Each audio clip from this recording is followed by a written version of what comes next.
But I think the development of full artificial intelligence will spell the end of the human race. It's a flying object, and we don't know what it is. I would hope somebody is checking it out. With the rockets or whatever, but incredibly fast, opposite direction. It was too fast to be an airplane. I'm glad the Pentagon is looking at this, because if it poses a threat, I want them on top of it. Well, the craft generates its own gravitational field. You said there's lights in the sky? The internet has become the command center for criminals and terrorists. 911, what's your emergency? I need help, please help me! Won't let it happen. You know, that's what we're instructed to say.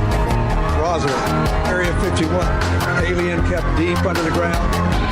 1, 0, 1, 1, 0, 1, 1, 6, 9, 7.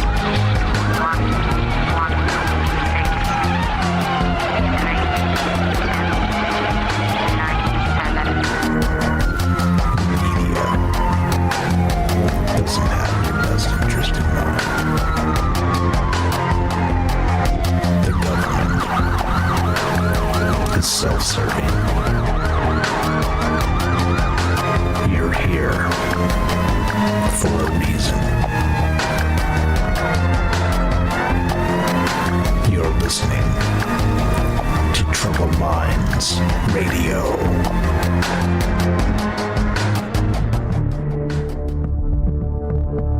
Broadcasting live from a secret bunker just off the extraterrestrial highway.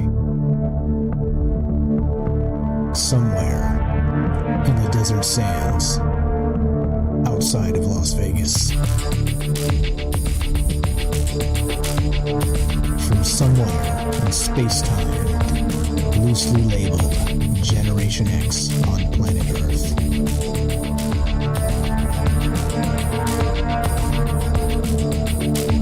And asking questions of you in earnest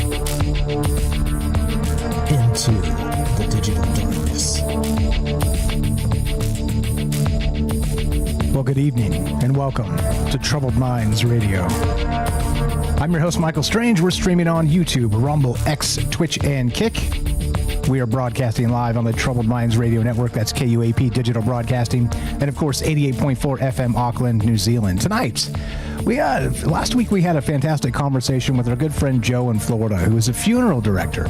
I called it Watched by the Dead, What Funeral Directors Know. And the response was so fantastic, and we had a ton of stuff that we didn't get to in the first conversation, so we're going to continue with part 2 of that. Caveat, Joe's got to work tomorrow, so he's going to get up early, so he's got to cut early. So I'm going to do the same thing because I got a ton of stuff to do.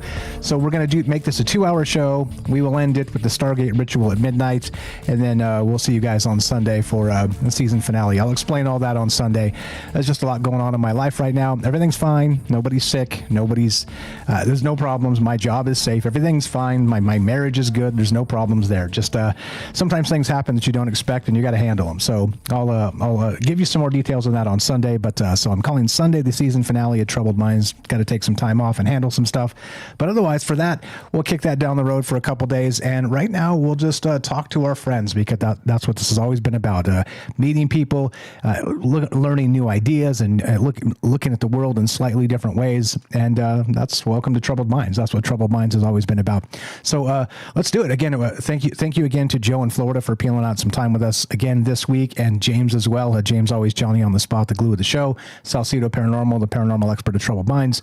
Welcome both gentlemen, and we're going to just kind of free flow this a little bit. I didn't really prepare anything other than the same conversation we had last time. Did some expansions on some of the questions I had for Joe, but there's a ton here to talk about. As I recall, we left off with the celebrity story.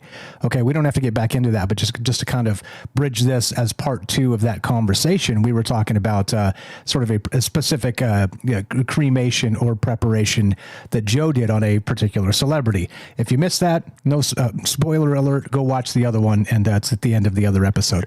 We don't have to get directly into that, but welcome both of you gentlemen. Thanks for bearing with me as I ramble on into the night, and thanks for being here. Let's go James first, and then we'll get to Joe, and we'll start the conversation. Welcome, gentlemen. How are you? What's up, James? Feeling okay tonight? I'm here. That's all I can do for now. Doing okay. Just as with you, sort of real life stuff, just keep me busy. But yeah, glad to be here. And I do have one new piece of, I guess you could say, one new account, I should say, of an experience that is related to this that I found in between the last episode and this one. Nice. Okay, sweet. Put that in your back pocket, and we will get to that as we go. Appreciate you being here as usual. And again, best wishes for things as we go forward here together. Joe, welcome back to the joint. Thanks again for being part of this. How you feeling? And I think we can hear you loud and clear. Everything's good now. Thanks for jumping through the hoops. You're on Troubled Minds. What's up, my man? Hey, man. It's been a crazy week for me, too. It was a year to the day. I was in the hospital on Monday evening. I have a little diverticulitis or something, so I DJ'd over the weekend. Long story short, I believe I got very dehydrated and very messed up. So I kind of cleared it now. I'm feeling a little better. Got to work the day job tomorrow. Then I have to DJ tomorrow night. And then I've got to DJ on Saturday during the time change. So I've got 2 long days of playing music for potentially annoying customers. But I'll get through and, we could just shoot some stories out and have a good time and be glad that we are above the pavement right now. Exactly. One of the core tenets of Troubled Minds is you can't enjoy the show if you're not alive. So just a reminder that be grateful for every day we have, because tomorrow is not guaranteed. And it is one of those things I like to point out just to remind us that as bad as things seem sometimes, there's always the alternative. You're the best, brother. Regarding where we stopped, what was on my mind? So I'll tell you what I was thinking about as we finished and we didn't have time to really get to. And then you can kind of take it wherever you like. I know you have some stories to get to. We'll get to James's as well. But I was thinking about as you preparing bodies for, whether it's going to be burial, whether it's going to be cremation, whether there's the embalming, all that, the process that happens with the funeral direction business. I was thinking about that idea that came out of recently. It's an old idea, but it's been sort of resurfaced in the Skinwalker Ranch conversation with George Knapp and those guys. But it is that idea of the hitchhiker effect, where let's say that you are in this business and there's this bad energy of people meeting their demise and the rest of that. Do you think there is some level of actual attachment that comes with maybe energy, and it might be just psychic energy, sort of kind of down on yourself or whatever, because it takes a special person to do this, right? But I don't know, your thoughts on that whole hitchhiker effect, and we'll kick us off that way and then get to whatever else you got to get to. So there definitely is. Weird example today, not directly related to me, but I'll get into that.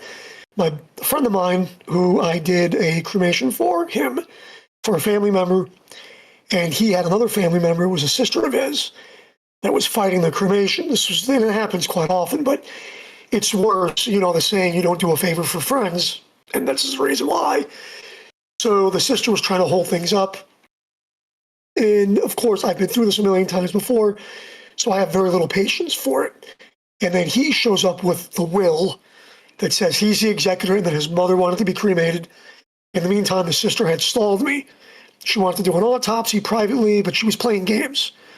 And whenever people play games with you at the funeral home, it has nothing to do with the deceased. It has to do with the estate and the money that comes afterwards. And you try to be nice, but I've always been nice to people. So now I'm the type of person where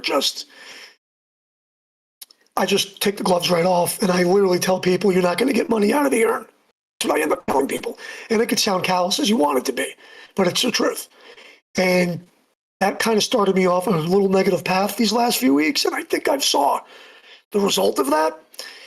And I tried to get a hold of this woman for like a week and a half. She wouldn't answer my phone calls, and then she would email me, and then finally she calls me after holding on to this person in the cooler for 2 weeks, which is totally disrespectful. There was no reason for it. And come to find out from my friend that she wanted him to sell the house so that she literally told him, she's like, you need to sell the house so I can pay off my house and retire early. I mean, that was the truth that had come out. And you always know as a funeral director, there's layers to onions, why people do things. And it's absolutely terrible. And it harbors very negative effects. And it continued this week. I'm not saying any names, but I had somebody that ended their life. And there was a person that was not married to them, but they had children with. And that person wasn't there. She was calling in, and I wasn't giving her any information because she really didn't have any right to any information. But I told the immediate family, I said, look, and I tell them, whether it's money or not, I says, I could take your money to do this, but I would not feel comfortable doing that. And I don't think it's advisable under the circumstances of what happened to this person that we should allow them to be seen, especially by children of a certain age. And the family agreed with me, but the mother of the kids didn't. And then she called me telling me, oh, why do you charge for this and this and that? And there is a charge. It was made clear and all of this. And I says, it's not an actual embalming. It's what they call an identification view, which is just for immediate family, but you still want to present this in a controlled environment. And due to the circumstances of how this person died, I really advise against it. And the woman tells me, well, I'm a nurse. And I really hate it when people come to me like they know my job. It's not just you. Not just you. Oh, but you're exactly right. And I had her on speakerphone. And the good thing is I'm not working for a corporation. So they're not recording my calls, but I put her on speaker.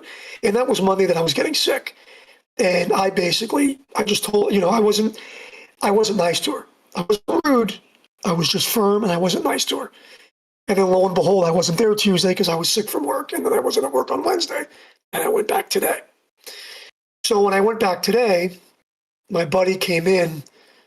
My other friend came in from the first story, and he brought his Alaskan Husky with him. And he was picking up a nameplate for the urn, an engraved nameplate. And he comes inside with the Husky. And the Husky, lays down, and then the Husky gets up and was acting nervous in the funeral home. And mind you, the current place that I work at, we really don't feel any bad juju there. But the Husky started howling like Huskies do. And my buddy looks at me and he goes, this is unusual for him. And I'm like, that's kind of weird. He doesn't do that. He's like, no, he doesn't start howling. So we continued our conversation outside of the funeral home. Make with that what you will, but that happened to me today. Continuing the story from last week, which was a Tuesday night, I went to the locker room and I was playing hockey on Wednesday.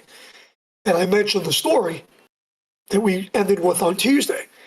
And there's a firefighter that I skate with, and he said, my dad sold this particular famous person the Jeep that he passed away in, which was more synchronicity and how close-knit everything is here. So that was kind of weird on Wednesday after the story that I ended with on Tuesday night. Wednesday morning, I'm literally telling that story in the locker room, and the guy across the street from me, he goes, my father worked for such and such. There was Dayton Andrews Jeep Chrysler in Clearwater here, and sold him the Jeep that he died in. Go figure. Yeah, that's wild. After we had kind of concluded the last conversation with that sort of revelation that you had prepared that individual, again, spoiler alert, go watch the end of the other one, a famous wrestler, let's say, we'll leave it at that. But I mean, yeah. And okay, so I want to say this too regarding this. So we didn't touch a lot on this last time, but it definitely brings out, I did mention it, but we didn't really discuss deeply. And this is what you're doing here as part of this, is that when somebody passes away, right, there's all these just freaking out emotions that go through, the people that are still here, mourning them, all the stuff, right? Sometimes it's expected, sometimes it's not. But it does have a way of bringing out the worst in people, which is just horrific to see. It tears families apart when it comes to this type of stuff. And it's over money. It's over things. It's over, material possessions. And it's like, that's sort of the last thing on my mind when those types of things happen, but that's why I don't get anything in wills or whatever. I mean, I'm just saying, some people spend their entire life angling for the will when somebody passes away. And some people, spend their time being there with the person while they're still here. That's just the whole dichotomy is just really grotesque, but yeah, I'm sure you've seen a ton of that. Well, and that's what makes it worse. It's like you could predict, the DJing, I've got to read the room. The funeral home, I got to read the room. I am tired of predicting human nature 2 or 3 moves ahead, maybe even 4 or 5 with certain political things. But you get old. It gets old. You know, you think you're going to pull one over on me, it just gets old. And, you know, and that's it. And that's the other reason why I think I'm honest too, because I could be a sales guy, I could be a sales shark to these people, but, you know, I shouldn't have to give you the facets of a casket. It should sell itself. This casket is more expensive because it looks better, right? I shouldn't have to push it. I tell people this meets the requirements. This is what it costs. You can get this or you can get that.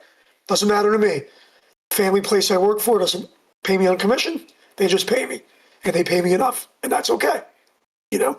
But yeah, human nature, it's taxing. And then you could say that the negativity follows you, whether it's spiritual negativity or just negativity from the lousy human beings that are alive in front of you, that are draining you. I think that's more of what it is, because I can make the contrast to when I DJ, like I DJ'd this last Saturday, and I was pretty crappy with some people, and I'm usually not, but somebody literally asked me to play Nickelback, and I about died. And then also in the middle of the packed room, I literally shut the music off and told somebody, what do you want to hear? And I did it twice. And then they thought they were going to heckle me. And the rest of the packed dance floor heckled them until they stop and they get out of the way. And I've never done that. I've never done that. But the same thing is I don't have a DJ name. I'm just a backup. People ask me, so I really don't care. As long as I got a packed dance floor, that's what I go for. But you could always tell when these people come up and they want something that's totally out of the ordinary, and all they can think of is themselves. Instead of seeing, apparently you're the only one not having fun, but the 200 people I have out there are having fun, but you're the only one that literally has come up to complain. Yeah. So yeah, you can't keep everybody happy. It's a total human thing. And when I get approached for that, whether it's for money or for music, it's a self-centered ego. The ego always coming back to bite us. Anything on any of that, James? The hitchhiker effect, again, is one of the things that fascinates the hell out of me. It's not just the attachment of negative energy, but as you're describing, negative emotions as well. Is there anything else on that, James, that you want to add as far as the paranormal space or whatever else you got on that idea, or anything else, by the way? Yeah, there's reports from paranormal investigators who go and check places out, and where they have experiences, and sometimes it's relatively mild things, shadows. They'll see shadows. They'll have objects move. Other times there are more rare cases where it's extreme, and they don't ever. They have to basically seek help to get the energy removed, and sometimes they even never investigate again.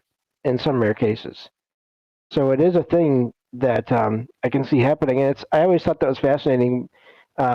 Because I've known of that for a while now, and then I heard about the whole Skinwalker Ranch thing, and I thought that's fascinating. That's two different, you would think, two different types of situations, but maybe not so much. Yeah, the alien or whatever's going on there that they've got, the ancient entity, the Skinwalker itself, but then also sort of this weird space of sort of hauntings and attachment and energy and stuff.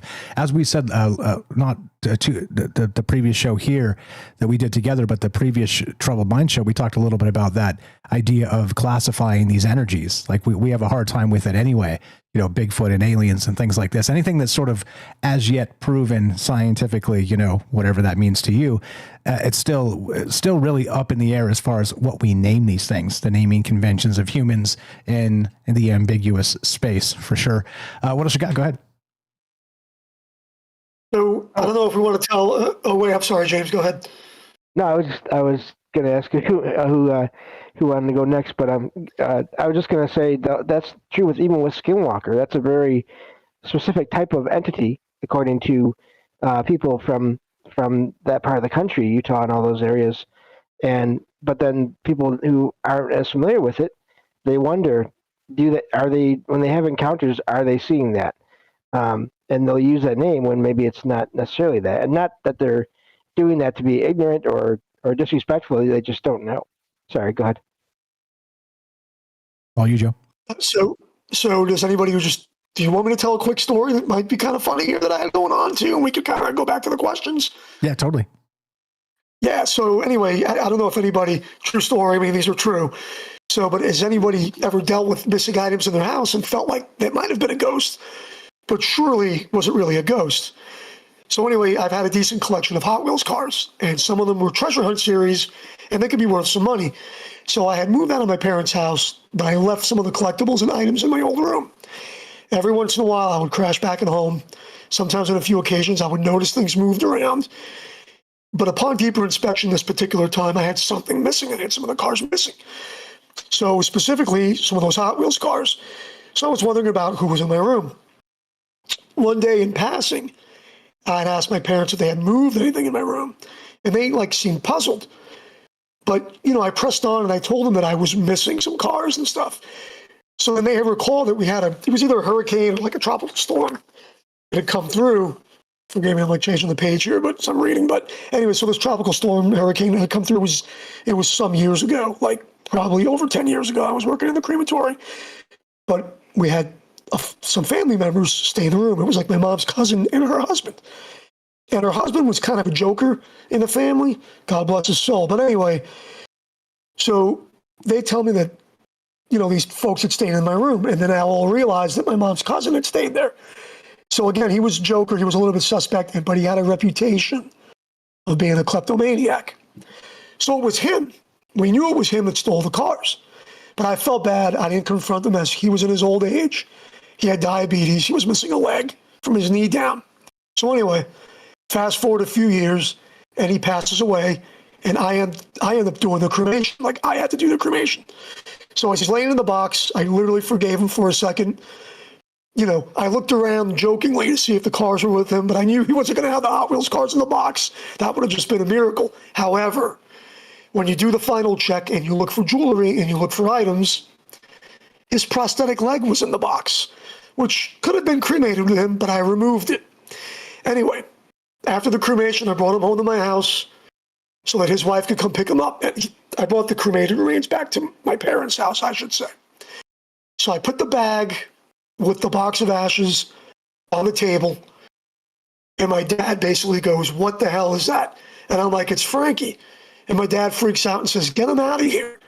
He stole stuff from the house." And I literally reply, I turn around and I'm holding up the prosthetic and I go, "It's okay, I forgave him." And I took his leg. So anyway, it always made me remember how people would be remembered. And it's my lesson to try and keep to, although sometimes I fail, but you want to forgive people. But yeah, I had his leg and my dad was like, "Get that the hell out of here." But the morbid humor that comes with the job. Yeah. I don't know. Like I said, we said this last time too. I don't know if I could do it, man. Just kind of seeing new stuff every day, every other day.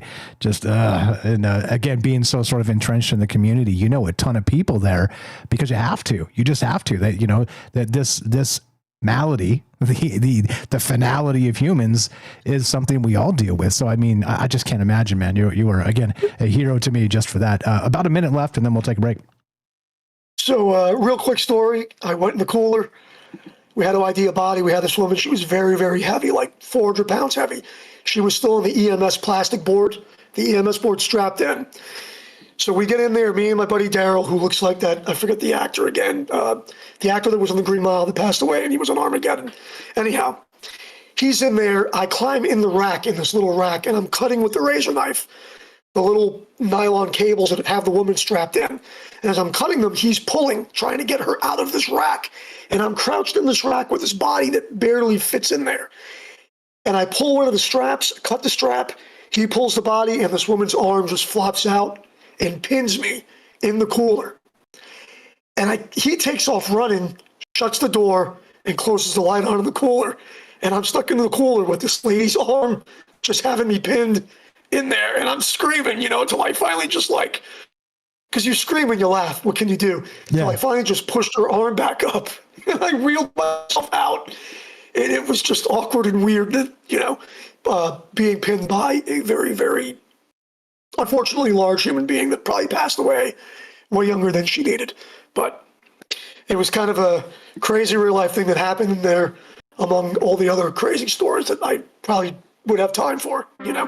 Indeed. We'll have some time to tell some of those fire stuff. Appreciate that. We're here with Joe in Florida tonight, a funeral director, an old friend from the days of yore when we started Troubled Minds. He was one of our first callers that called back. He's been a good friend ever since. We're also here with James Salcedo of Salcedo Paranormal. You know him, you love him, the glue of the show, the paranormal expert of Troubled Minds. I'm Michael Strange. Be right back. More on the way.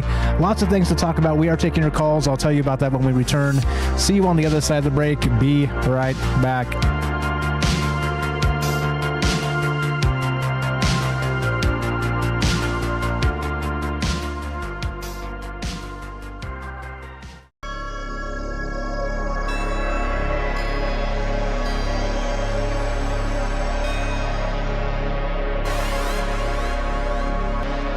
Welcome back to Troubled Minds.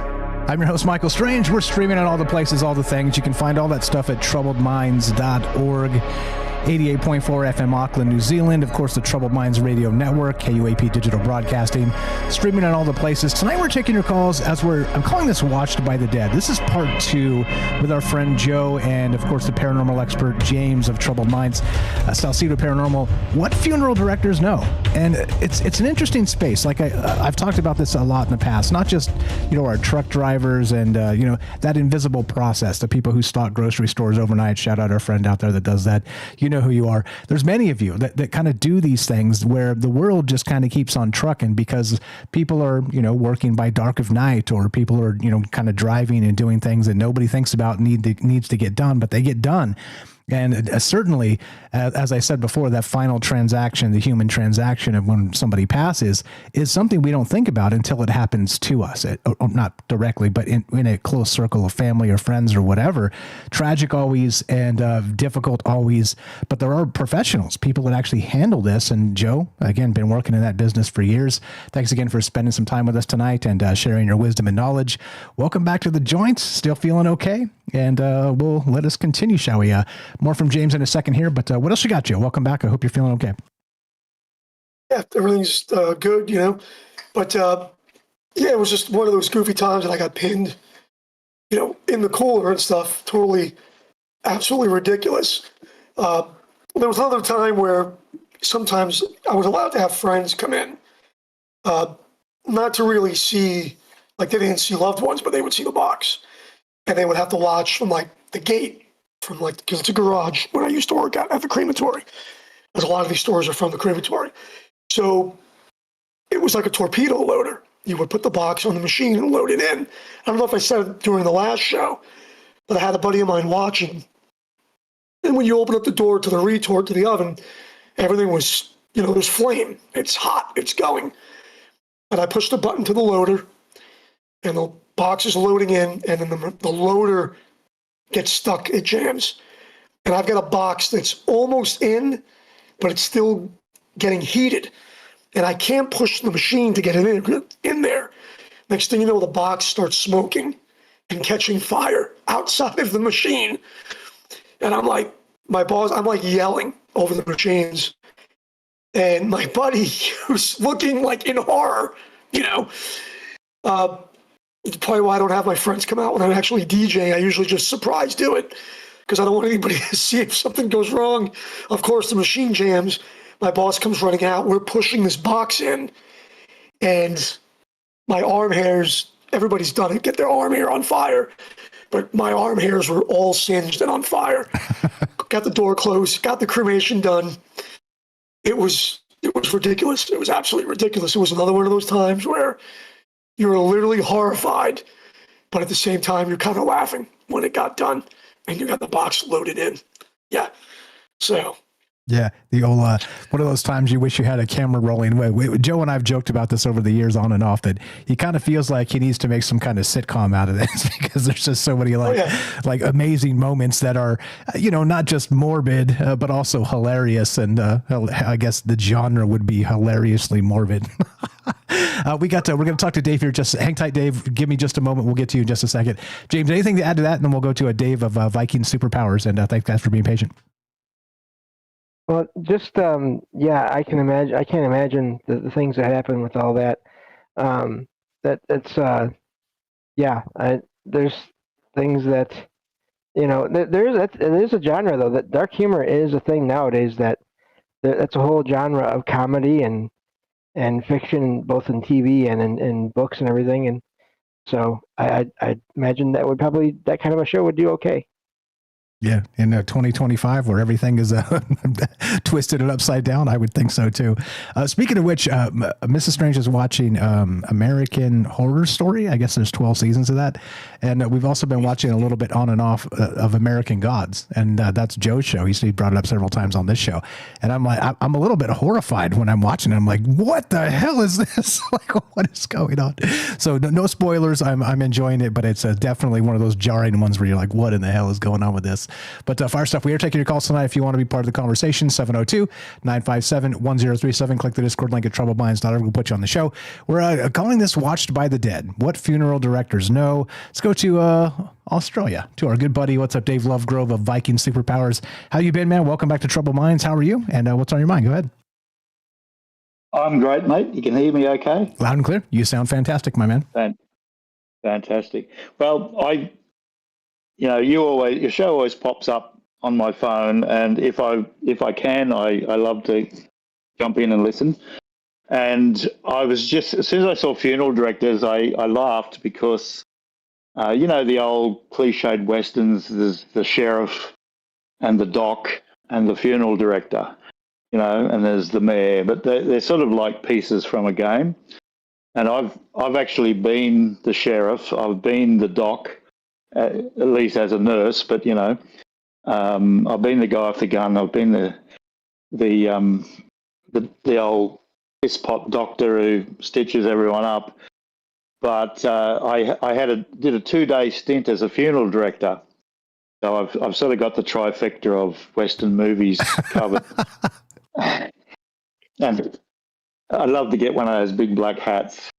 But the reason why I wanted to tell you about this is I was dubious about doing this job because from both being a lawman and being a nurse for almost 10 years together, I had I had PTSD and I'd seen a lot of death. And this friend of mine was really talking me into the job, like, it'll be great, Dave. You won't have to do anything really icky. You've got a great presentation, blah, blah, blah, blah. So I said, all right. Against my sort of better judgment, I said, okay, I'll do it. So I had this black suit.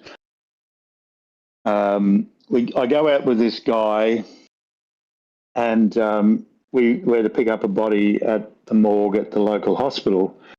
Now, we sort of wait, and they take us in, and they bring this body out in a bag, and I didn't really get to see it. So we get back to the funeral home, and it looked bumpy to me, the bag. And when we zipped it open, this poor man was in there, but I mean, he looked like he was trying to get out of his coffin. His body was all over the place. His arms were up, his head was up, his mouth was open, one leg was kicking. And I said to the senior guy, like, what the heck is this? Like when I was a nurse, when someone died, one of the first things we did was lay them out, meaning basically put them in a nice flat position with their palms under their legs so that when rigor mortis set in, they were nice and straight, right? And he said, they've got really slack about this. They don't care less. They just put the body in, whatever position. Wow. And I was appalled by this. The guy looked like he was screaming, And how your conscious mind thinks it's got the situation, but you can feel the other mind squirming. And I thought, I don't like this. There's something I really don't like about this. And I said, what are you going to do? He said, we're going to have to break the arms. No. No.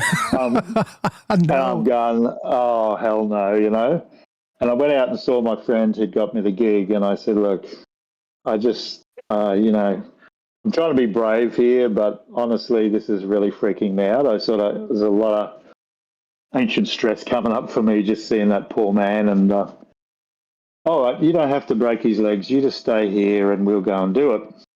So I go home and Next thing, I just got the most horrendous gut pain, like almost screaming level gut pain, and my wife rushed me up to the hospital. And I ended up in there for like 4 days. It was a miserable 4 days. I had this nasogastric tube down my nose, which is an awful thing. Didn't eat for 4 days. Upside was I lost a bit of weight, but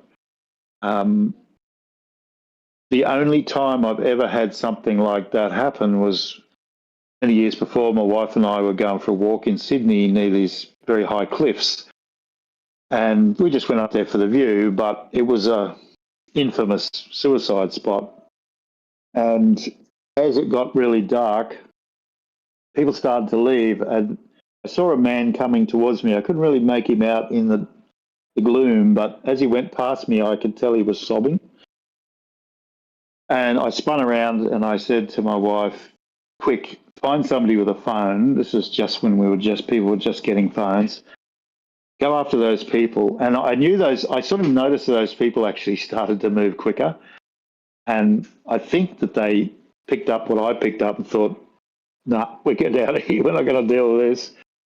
And so she ran after him to ring the police. I went after this guy. He climbs over the fence. It's like a 300-foot drop onto rocks. And I just took him by the shoulder. He's a big, strong young guy. I said, hey, brother, what are you doing on the wrong side of the fence? You're not supposed to be over there. And he's sobbing his head off and he's talking incoherently. And so I'm just talking to him. Eventually, the police came, but it was about half an hour. The whole time, I'm sort of convincing him, look, fuck, you'll hit the bottom, you'll come out of your body, you'll go, why did I do that? He's telling me it's all about a girl who's left him, and he's a stockbroker, so he's got money. And anyway, it took us about an hour and a half. I eventually just physically picked the guy up off the ground and pulled him over the fence, and the police took him away. The next morning, I woke up with this same thing, as if I'd been shot in the guts, and went to the hospital and was in agony for ages. And I do think, from that second event, I thought at the time of that one with the cliff that it was like somehow I'd taken a big hit to save his life. Like, it was like something really negative wished him to die, and I'd wrestled with it and stopped it. And this other poor body, I don't know if that's what happened, but it seemed uncanny that the lack of dignity and the just the ugliness of the situation struck me, that as if something could have happened to me, like because I was involved. Like it wasn't fair, but yeah, so that's my funeral director story. I love it. I love it. It is amazing and horrific and all at the same time. And by the way, props to you. Kudos for, again, stepping in. Like many people just turn the other way and horrific things happen, but you legit saved a man's life. So we need more Dave Lovegroves in the world. Absolutely. And the attachment part, which is clearly what we're talking about here. I'm similar, by the way. Like I'm pretty stoic in the moment when things like this go down. I don't lose my mind. I don't freak out. I'm like the guy you want there. But then the next day, 2 days later, I am the same. I've got bubble guts to the like 9th degree, and I'm just ill. It's and it reminds me of that old idea, the sin eaters, right? Where they'd pay these people to kind of like eat the sins out of, figuratively, but they believed it was really happening. That's an old tale, but yeah, amazing stuff. I appreciate you sharing that the 2-day stint as the funeral director too. That's absolutely wild. Joe, anything for Dave while we got him on here? Appreciate you, Dave. Appreciate it. Don't go anywhere. I had a friend of mine that needed a job really, really bad, and he was a driver. And I think his first 2 days, he lasted probably 2 or 3 days driving, and he quit. And the thing that comes to mind with your story is you were those 3 things. You had empathy. So, if you're an officer of the law, you try to hopefully not really want to be brutal or mean to people or whatever it is. So you want to try to understand when people need help. So you've seen all of that. But what immediately came to mind from the American standpoint here and part of the history here was older funeral homes, like in the 50s and 60s, the hearse also doubled as the ambulance. So this gets into compassion and empathy. So a lot of the funeral homes would take a stint. 1 week, this funeral home would be on call for the hospitals. So they would double as like the paramedics and the funeral home. Wow. So what happens if you pick somebody up that was close to death or not doing well, and let's just say that the funeral home was slow and that ambulance took the long way to the hospital? Do you follow what I'm saying? Ooh. Yep.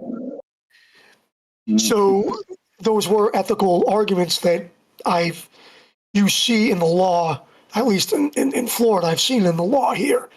And it's actually part of an argument that I've got going on right now with certain things that concern entrapment. But yeah, definitely. And then, like I said, I was in the hospital on Monday, and it was just because probably I stressed myself out and I was around some very terrible people. Most of the time, I don't think about it. I think that I've had the ability to consciously cut myself off and partition things in my mind. It's not to say that I don't suffer from, bad juju or things that I've seen, or that I don't have anybody to vent to or tell anybody. But yeah, you definitely stop somebody, and that's a good thing. And I had somebody that went through with it this week, and and was found, and the medical examiner was involved, and I had to pick up the pieces, and it's very impersonal, but it's something where the person's my age, and that suicidal ideation, I guess you want to call it, is more prevalent. And I don't know how it is in Australia, but they do say that at a certain age, that shows up for one reason or another. And I don't know how old the guy was that you stopped, but good on you for stopping it. Yeah, thanks, mate. Can you still hear me? Yep. Mm-hmm. Yep. Yeah, well, the guy I stopped was only a young man. He probably was late 20s, very handsome, well-dressed. He was a stockbroker. And I definitely felt there was an evil entity at him. I'm not a religious person. I'm a spiritual person, but I have encountered negative energies a couple of times where it was definitely something, you could feel it, something really angry and evil. And I felt something was trying to cause this guy to jump. And I was just like the angel saying to him, no, brother, when you hit there, you'll come out of your body, because I know that happens. And I know that you'll regret it. And then maybe you'll have to live this life again to do a better job this time, or something like that. And you don't want to do that. Let's keep you here. Let's work it out. But I take my hat off to you. I swear to God, as a lawman, a sheriff, I saw plenty of dead people and violent deaths that we've just come upon them or be sent out to them before the ambos got there. But yeah, I realised I wasn't up to it in my little stint. I'd had enough, and I thought about all of you guys who do it as a profession. You've got huge hearts. It's extraordinary, because it takes a toll on you. Oh yeah, it does. But I think it's the human. For me, it's the customers and the human toll. Sometimes it gets, it gets difficult. I usually have the same script and say the same things, but you just have families in different states of grief, and you got to try to calm them down. I had a lady that came in a couple of weeks ago. I hadn't seen her in like 2 years, and she came in to pick up prayer cards, and her husband, same thing, took his own life, and he was like in his 60s. And when she seen me, she started crying because I walked her through everything, but I couldn't really help her this time because I was with another family. I just stopped out to say hi, and she admits it. She's like, I'm an alcoholic. I drink. I'm in bad shape, and blah blah blah. And there's a line that I have to not cross, where it's like, that they have to seek help, and at some point they have to seek that on their own. That's the difficult thing. It's like, where's that line? You want to counsel people, you want to talk to people, but at the same time, when people are done with the funeral home, picking up their ashes or death certificates, they move on, and most of them move on, healthy. Some of them don't, and you don't always know that. You don't always know if they have a support system or not. So you just kind of hope you don't see them. Yeah. I've actually got a very personal story I haven't told anybody about. I've got a YouTube channel where I talk about these sort of things, but Mike, would you mind if it's about my mum when she passed? Yeah, definitely. Would you mind if I tell that? Yeah, I'd love to hear it. So we have about 4 or 5 minutes left. Do you want to wait till after the break and hang out with us a little bit, or is it something? I don't want to cut you short because it is such a personal thing. No, that'd be good after the break. Okay, so stay right there. We're going to get back to Dave and hear this, and I appreciate you considering sharing it with us. Again, I consider you a really good friend, and this is why we do this. People talking to each other about things that you kind of need to get off your chest. Sometimes you need to say the words. So I appreciate you very much. Yeah, great stuff. Okay, so hang tight for that. We're going to get back and hear that from you. James, anything was said here? We'll rewind this down and then come back after the break and keep on trucking. Well, mental health is important and energy is involved, I think. And, I think it's not something that's always talked about, but I think there are, based on just all the things I've heard and read and people that have talked about these things, it seems like there may be positive and negative forces out there that may interact with people with their minds, with their bodies, different ways. And it's something that I think we should all be aware of it being a possibility. And then all we can do is deal with it as well as we can if we encounter anything like that. And I agree. I'm glad that Dave was able to help with that person in that case. But I can't imagine, because I'm just thinking, whenever I get nervous or stressed for a long time, I do get like an upset stomach after it's done. After I'm feeling better mentally, I will have a day or two where my stomach is upset. And that's just with everyday, ordinary life. I'm not in any kind of job. I'm not in any kind of position. And so I can only imagine what people in any kind of official positions in the individual process along those lines of dealing with medical treatment and or afterwards, what you all have to deal with. So you all are amazing for dealing with that. And yeah, thank you for being here and sharing with everyone. Yeah, 100%. It's this is one of those things. I'll play the during the break here. I'll make sure we play the suicide hotline and stuff. This wasn't supposed to be that type of show, but it's real. It's human stuff. These are things that people deal with, and not just maybe not personally that dark energy you're describing, but people around us. And just a reminder, one of the most important parts of being human is to just do the human thing for the human next to you. And all this stuff, when I see all the tragedies and things going on in the news and whatever, I'm just like look at all this stuff that's going on, that we're arguing over nonsense. And instead of doing the human thing, we're just like, or calling for more violence and things like this. It's just absurd. The absurdity of the mass media just drives me nuts. And I digress, but it is horrific. Anything else, Joe? And then we'll get back to Dave after the break here. Appreciate you guys being patient with each other. Got about 2 minutes left. We'll take a break. We'll play that commercial and some music and say hi to the chat. Go ahead, Joe. If you got anything else. We got about 2 minutes. Yeah. So I want to try to get this quick, at least funny, half-hearted story in. A couple of years ago, I won a costume contest around Halloween at the club that I DJ at. So the stuff that I won was a bunch of sex toys. Weirdly enough, anyways, sex toys. And I had them, and I stuck them into the house because my wife would have been like, what the hell? So my wife finds them in the bedroom, and she's like, you got to get rid of these things, right? So she's like, you got to get rid of these sex toys. So I put them back in the pickup truck. Like, what the hell am I going to do with this? So I forget about them. I'm driving around. My friend's mother dies. I do the cremation for him. He's going to come meet me at the house. So I have the cremated remains in my pickup truck, and I realize that I've also got sex toys in the pickup truck with ashes. And all I could keep thinking was, if I get pulled over by the cops, this is going to be ridiculous, right?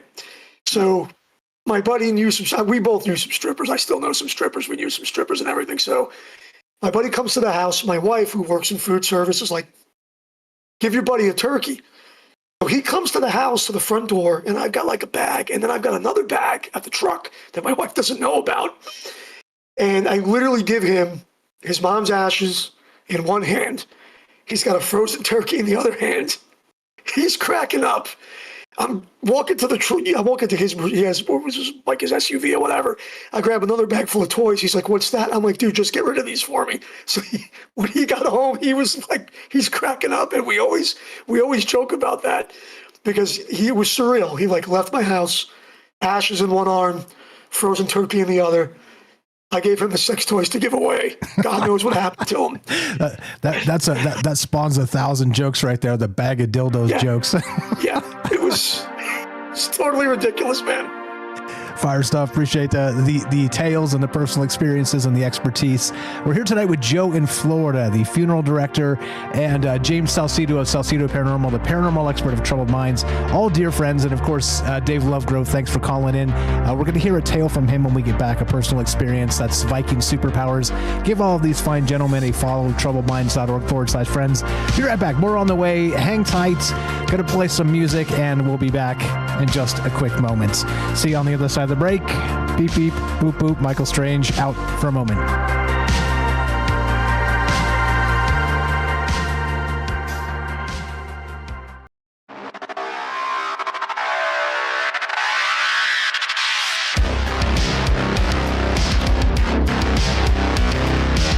Welcome back to Troubled Minds. All the places, all the things, troubledminds.org, KUAP Digital Broadcasting, 88.4 FM Auckland, New Zealand.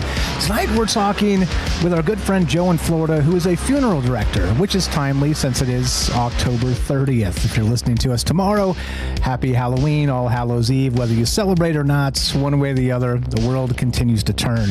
Tonight we're considering that invisible process that I like to call it, and the final transaction of the human space.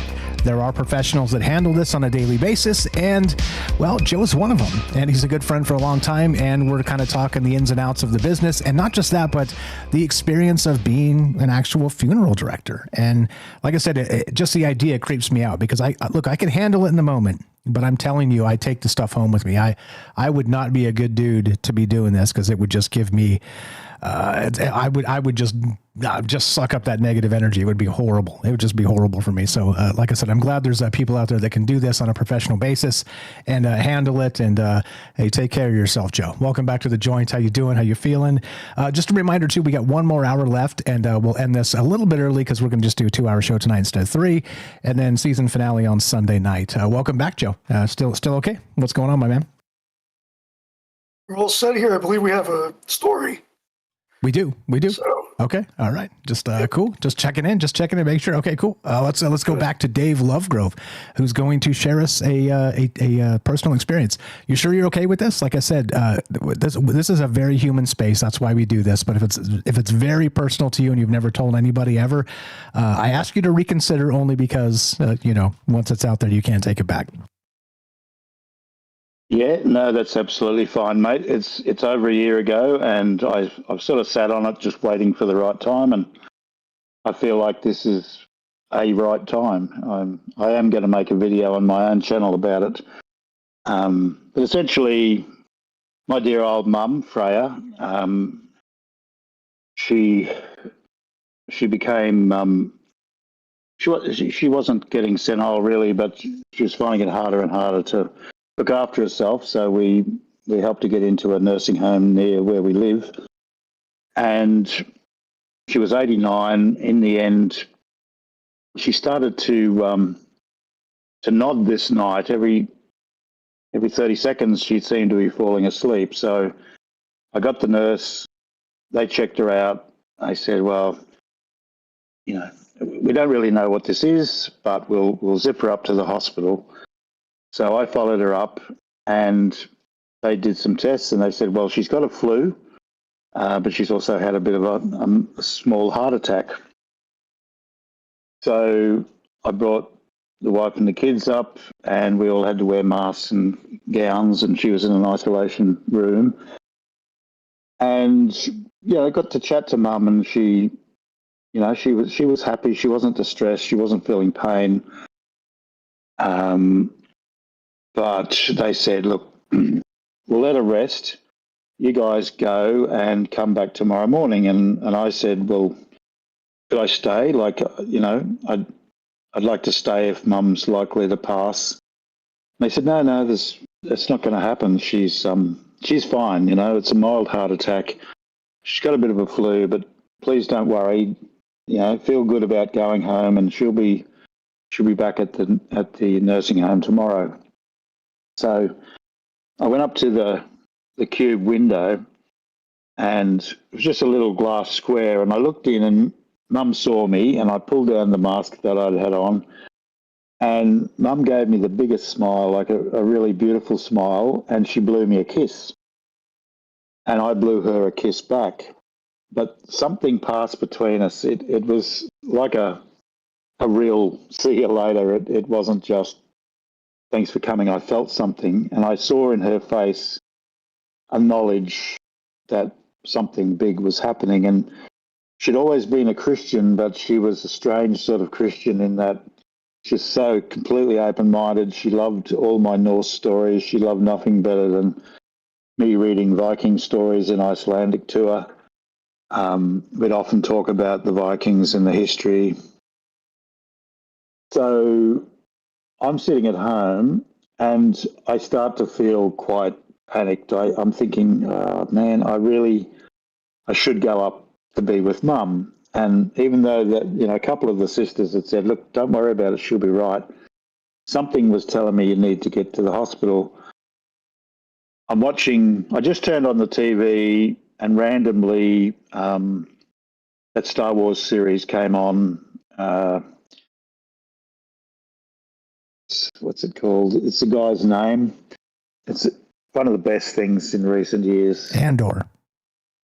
Andor, that's right. So it's about episode 8. It just randomly started playing, and I hadn't watched it for a few weeks. For some reason, it just popped up. I thought, I'll watch that. I'm enjoying that. So it starts playing, and then I see the mother of Andor. She dies, and they put her in a coffin, and she's being floated out of the house.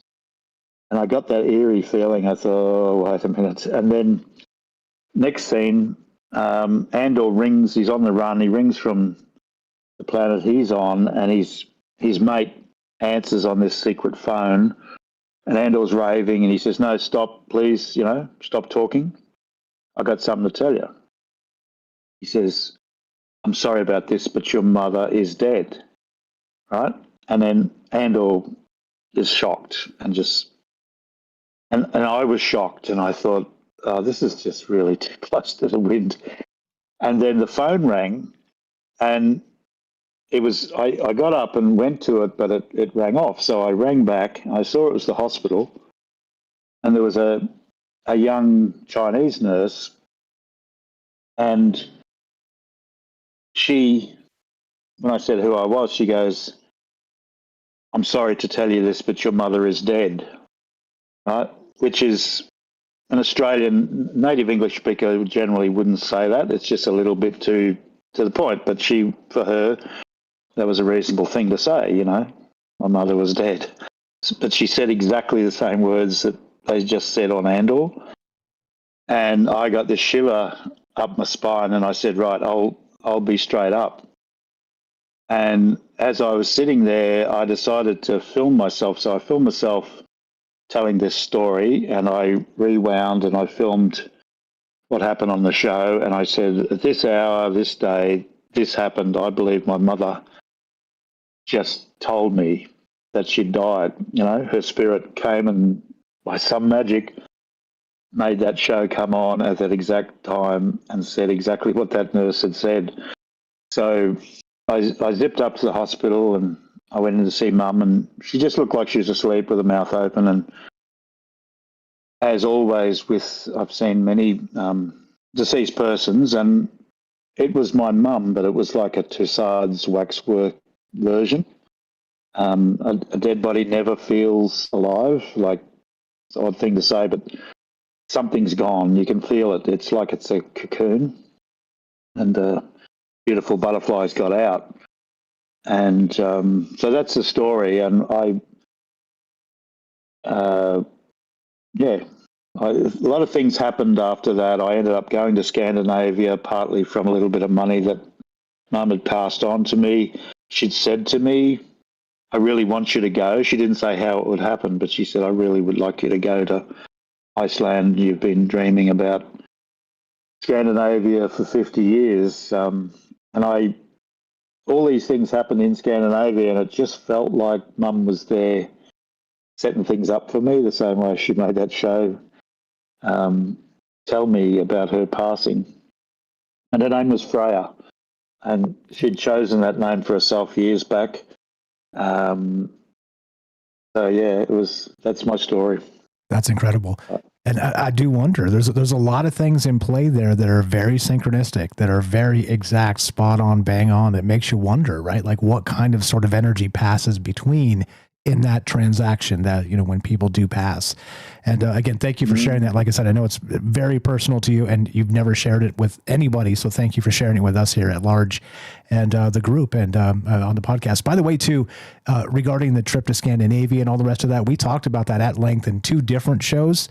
So please go check it out on the podcast feed with Dave Lovegrove. You'll find it. Just search Viking Superpowers on our podcast feed, and you'll find us discussing this with him, his trip, and all the rest of this. But I mean, the way that comes together is absolutely incredible. Anything on that, Joe? And then James, and thanks again, gentlemen, for being patient with each other. It totally happens a lot more than people realize because it's only an experience that they see there, but on the other end of the table, when I see all these families, that's a repetitive experience. It's a true experience. I said it before. I believe that whatever it is we believe in, I think that the game gives us a little bit of control towards the end of when we're going to go. A lot of times loved ones hang on until you leave the room. A lot of times people make it to visit, and when they leave the room, they pass away. A lot of times they hold on for the holidays and they pass away. For me, 2 quick ones. I've had the cell phone incidents, but after my dad had passed away, I had this like Kyocera, wasn't a flip phone, but might as well have been a flip phone. It was a little Kyocera phone, blue phone. And it was ringing with random numbers and letters. And then when my son was in the hospital, I have video of it. I think one of the phones I turned in, I don't think I have video of it anymore, but the phone in the hospital room was ringing. Nobody uses those phones anymore for phone calls, cell phones. So this phone is randomly ringing in the hospital room, and I pick it up, and you heard like distant chatter, and nobody was really responding to it. It was ecstatic, like James, help me with this, whatever you want to call it. There was like an EVP, I guess. Yeah.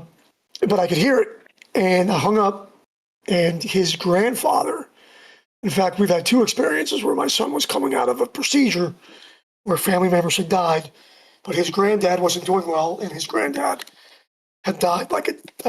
My wife remembered the details, but it was probably a day or 2 later. But that phone rang, and it was weird. Now, here's the thing. I don't know if, is it Dave? I'm sorry.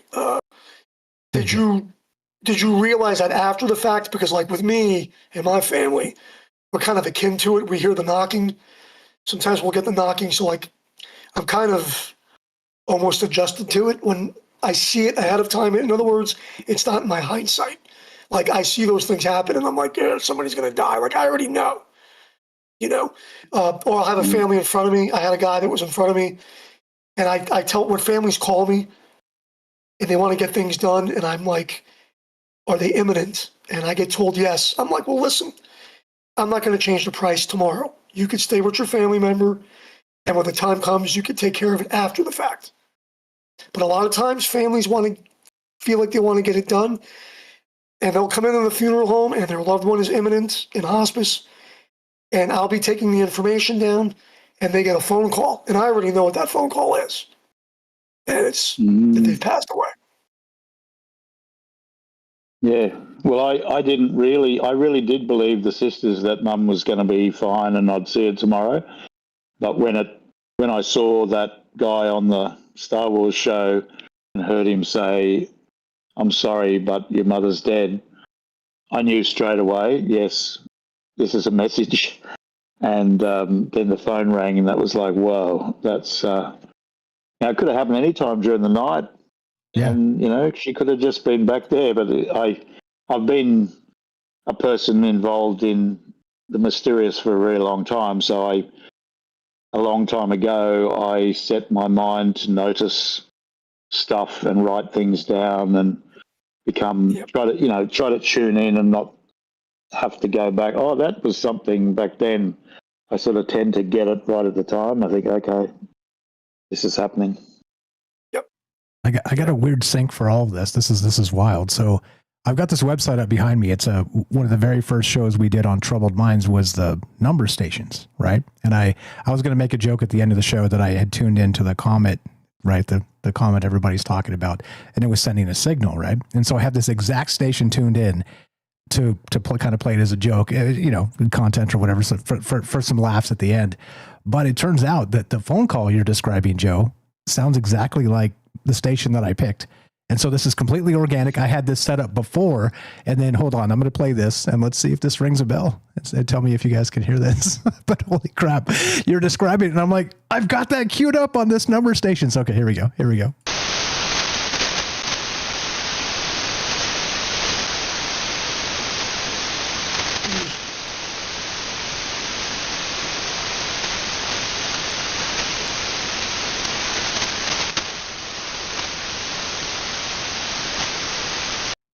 Okay, I'm muting that because too much static is bad. But I was listening to that earlier, and there's people talking in the back. Like you could hear like a conversation happening through that static. That was just a pause in the conversation. But anyway, so when you were describing that, I'm like getting chills, like, well, holy crap.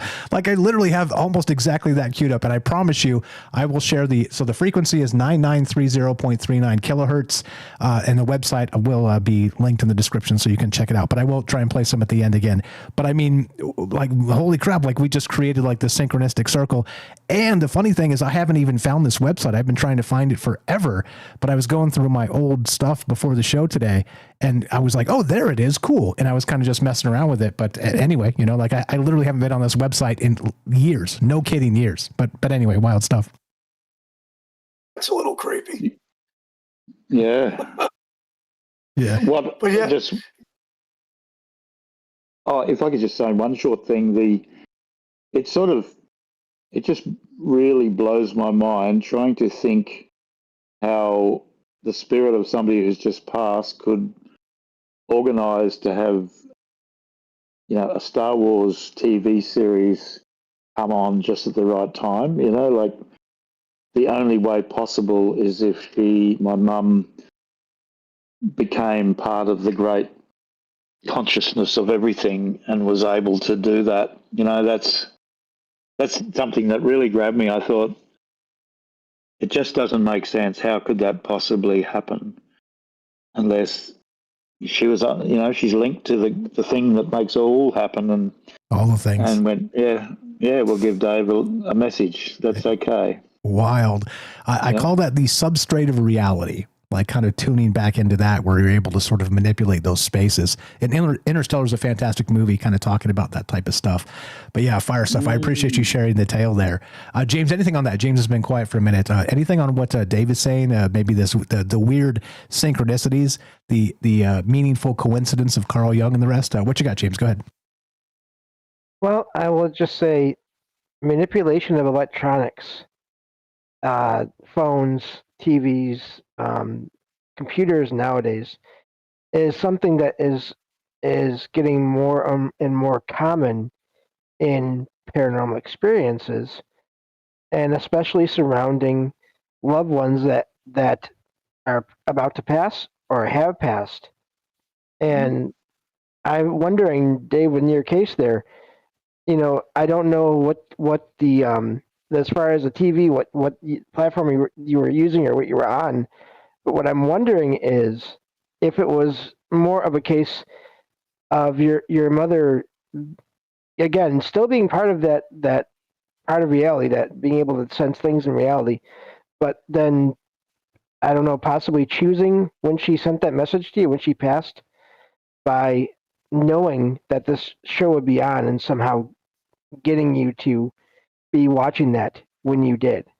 More so than affecting, again, if it's a TV station, especially, what show was being played. Not that that's impossible, that they can't affect electronics directly, but I do wonder in some cases, especially like with radio. So I've heard that with songs in the radio too, where the songs are scheduled, but people end up turning on the radio at just the right time and hearing a song from a loved one, and they get a sense of that loved one being there with them and knowing that they're there.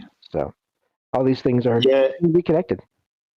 The whole of life is one great painting to me. It's one great, incredible, creative act in the true sense of the word, where an artist is painting it all.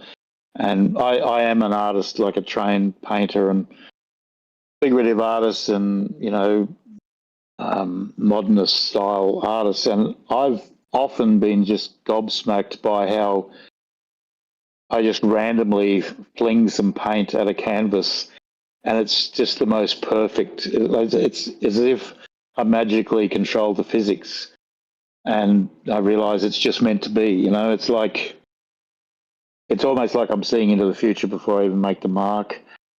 And I think that people like us who consider these things deeply eventually realize that we're in a flow, and part of the secret of life, I think, is to learn to go with the flow, to sort of let go and trust that it'll work out, that the great creative painter will make things happen even if you can't see how it's possible. It'll just happen.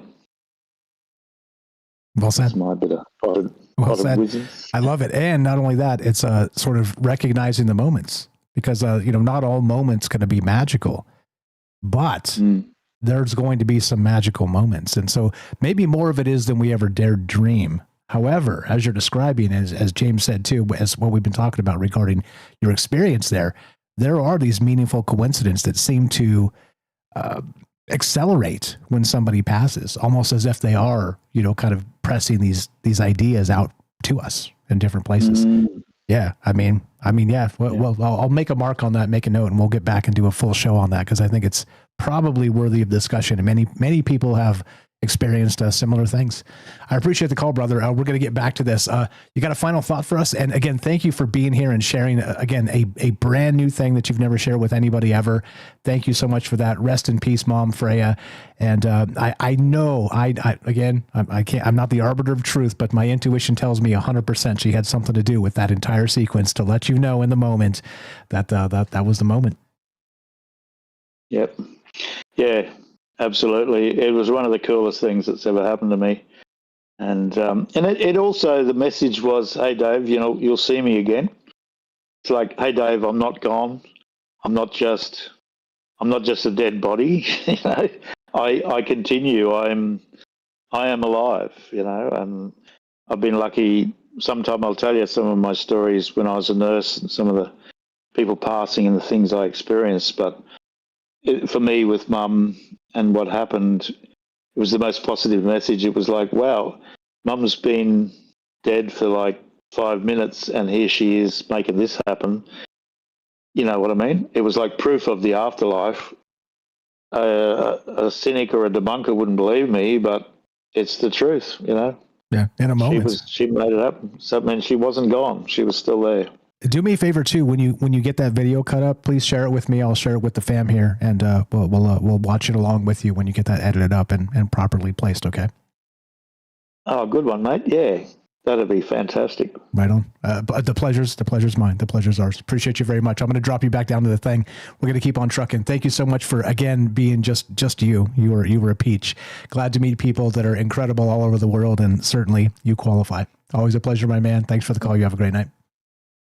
Thanks, brother. Appreciate you. You know him, you love him. That's Dave Lovegrove of Viking Superpowers. Check out his channel, troubledminds.org/friends. Scroll down just a little bit. Search it yourself, obviously. Viking Superpowers will take you. He's got a book, which is fantastic. He's got a YouTube channel, which is fantastic. It's alphabetical here. Let me get my big head out of the way. Go give him a follow on all the places. Joe, got a minute and a half left. Joe or James, you got anything to add to that? I think there's a ton here when you consider, the idea is a synchronicity. Well, I got a quick story that would kind of be just goofy to end up to round out the half hour here, or we could save it. But, we could save it. It's up to you. Like if you can do it in 45. I mean, totally. I've said the synchronicities before, like with Black Bear on the first show that we did last week, where I kept seeing Native American and the guy's name was Black Bear, and I kept seeing bears and things in my purview. And it was basically this guy just telling me, hey, just cremate me and don't worry about the rest of my family, when Native Americans typically don't cremate.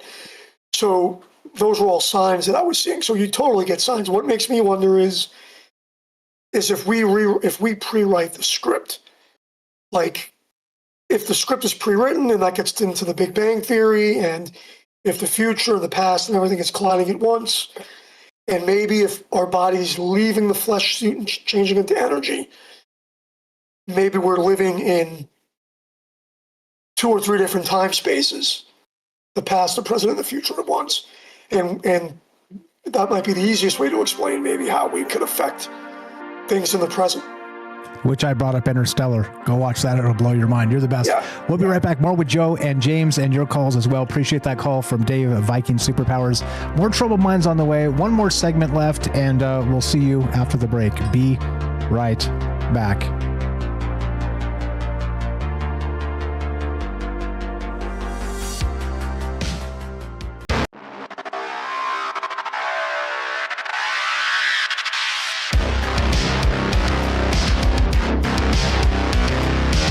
Welcome back to Troubled Minds, all the places, all the things. It's good to be here. Hope you guys are having a great time. Tonight we're talking all manner of things. Synchronicities. We're talking passing on the human soul. We're talking the afterlife. We're talking processing that final human transaction with Joe in Florida. Good friend for a long time, a funeral director. With James, of course, the paranormal expert at Troubled Minds. You guys know these guys. They've been literally friends and contributors for as long as I can remember as far as this show goes. Again, special shout out to Dave of Viking Superpowers as well. Thanks for the call and thanks for the incredible experience you shared with us. I appreciate that very much.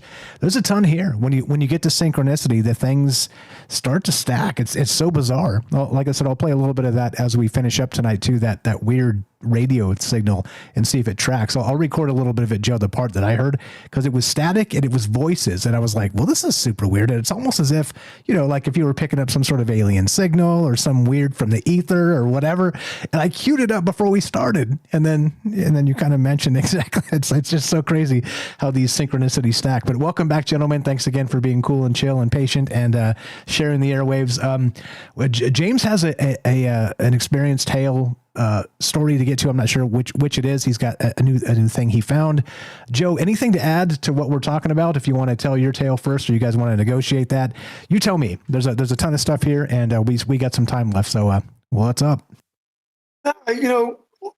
James probably has more of a ghost story there. I've got ghost stories written up, but we had said them the last time we had a show last year. I kind of was thinking maybe keep it a little bit light, so I kind of had some other goofy things that actually happened, but if we have time, I could kind of blast through some spooky stuff that happened too. But James, go ahead. Yeah, well, sorry about that. Of course, I get a frog in my throat just as I'm trying to talk. Ha! That's voodoo, black magic, James. Dang it, Mike. I won't swear on the station. Thank you. But I'll save it for after. We'll talk after, and I'll tell you off. Sounds good. Just kidding. Sounds good. But so I for those of you that don't know, or even that do know, I do a podcast, my podcast, Salcedo Paranormal. One of the things I do is I find reports of experiences people have online that they make posts to forums and things. And then I share those in my shows. And so I do this. I do the research for this almost every day of the week. I usually do this 6 days a week. I'm trying to find things to share. And after the show, I can't remember what day it was. It was after last week's show that we all did together, part one of this. I found one where someone made a post, and they basically said they had two cats that had passed away, and they had their ashes, and they were keeping them in their home. And then their father passed away at some point. And they were asked by the people in the funeral home if there was any special things that they wanted to include with the father's remains to be buried with the father's remains, because it was going to be a burial. And the family talked, and they decided to bury, because the grandfather, the father that had passed, was close with the cats and everything. They decided to bury the ashes of the cats, again, going back to the part one of this, with the father. And I know you talked about this before last time, Joe, about special requests and how, there's things that you're not supposed to do technically, but they still happen sometimes. And so this happened, and the father is buried, and everything was fine.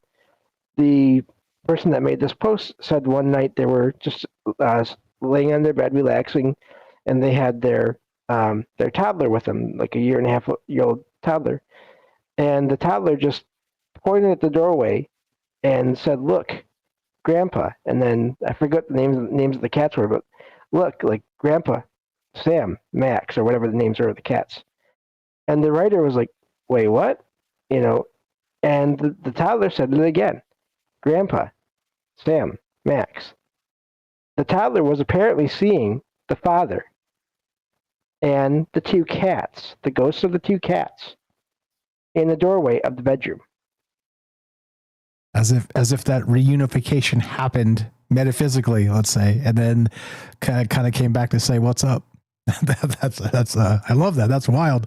As usual, James, slaying it. And isn't it weird how all the synchronicities kind of come together when you just get together? Like I promise you guys, 100%, none of this was planned tonight. Zero of this. I had no idea Dave would call.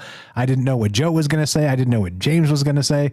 But it is wild that you can kind of get together, talk to each other in an open-minded space, and just kind of pick these synchronicities and go, "Damn, how is this happening?" It seems as if, there's always something happening in that substrate of reality. Yeah, I just want to add too, the static and the voices. I have heard and read accounts of people who said they got calls and or even voice messages where they heard static, but then they could have swore they heard their loved one. And sometimes it's hard to hear what they're saying.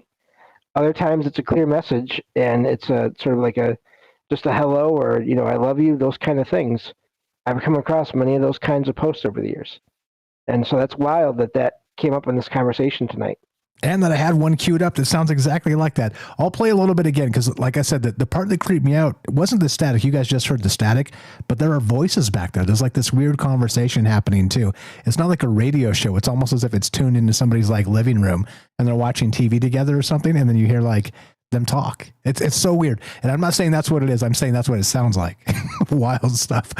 Joe, what do you got? I mean, what about synchronicities and how this kind of fits together? It seems like we're turning the funeral director show into the synchronicity show tonight. Well, I got a story about that took place at the funeral home that I worked at last in Clearwater. But I wrote it up, and I could go into that little, maybe it wasn't so much of a synchronicity, I don't know, coincidence, whatever you want to word it, but it's quite a few years back. I want to say it was before the pandemic, whatever you want to call it, the demic. But the demic. I was coming home every evening after work and going out back and had the hot tub, and I was looking out into the sky. And the more you look up, the more you do start to see things.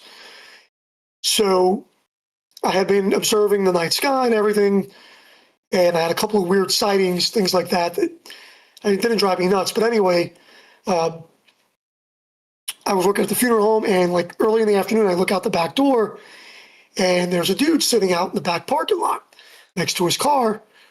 And I didn't think anything of it. I mean, he had plenty of other places to park, but sometimes our parking lot was like a pass through from a grocery store, like to a trailer park in a residential area. So 3 hours goes by, and me and one of the other workers were leaving work, and she's female, you know, and we're leaving, and that dude is still there by his car. And he starts like blabbing at me, and he's pointing up to the sky. And he's like, it's the holographic. He starts telling me. So I look at the woman and I'm like, just get to your car. I'll talk to this dude. It's no big deal. So, and I've said this story before. I don't know who's heard it.